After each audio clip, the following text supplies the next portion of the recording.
Rais wa Marekani Donald Trump ameripotiwa kuonesha hasira kali dhidi ya waziri mkuu wa Israel Benjamin Netanyahu kufuatia shambulio la Israel dhidi ya shabaha za Hezbollah mjini Beirut, Lebanon, wakati juhudi za kufikia makubaliano kati ya Marekani na Iran zikiwa katika hatua muhimu.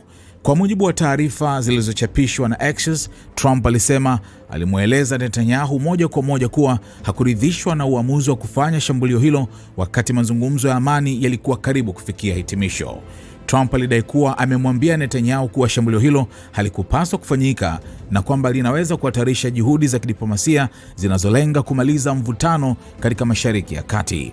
Kwa nini bibi alilazimika kufanya shambulio hilo? Trump alisema katika mazungumzo na Axios, "Nilikuwa nimekasirika sana. Nilimweleza wazi wazi, hana uwezo mzuri wa kufanya maamuzi katika mambo kama haya. Nilimwambia hivyo." Na kwa lugha ya Kiingereza alitumia lugha kali zaidi akisema, "Why did Bibi have to do a fucking attack? I was so pissed off. I let him know he has no fucking judgment. I let him know that." Licha ya hasira hizo, Trump amesema bado ana matumaini kuwa hati ya makubaliano ya maelewano kati ya Marekani na Iran itasainiwa baadaye leo, hatua inayotazamwa kama muhimu katika juhudi za kuimarisha usitishaji wa mapigano na kuanzisha mazungumzo mapya kuhusu mpango wa nyuklia wa Iran. Wakati huo huo, tofauti za msimamo kati ya serikali ya Israel na utawala wa Trump kuhusu makubaliano hayo zinaendelea kuonekana wazi. Kutokana na hali hiyo, Netanyahu anatarajiwa kukutana na baraza lake la usalama katika kikao maalum cha jioni ili kujadili maendeleo ya hivi karibuni ya kisiasa na kiusalama.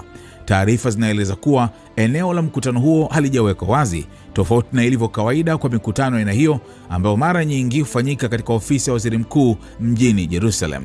Katika hatua nyingine, jeshi la Israel IDF limeanza kuweka baadhi ya vikwazo vya kiusalama na kuongeza kiwango cha tahadhari nchini humo kutokana na hofu ya uwezekano wa Iran kujibu kwa mashambulizi kufuatia shambulio lililofanywa dhidi ya Hezbollah mjini Beirut.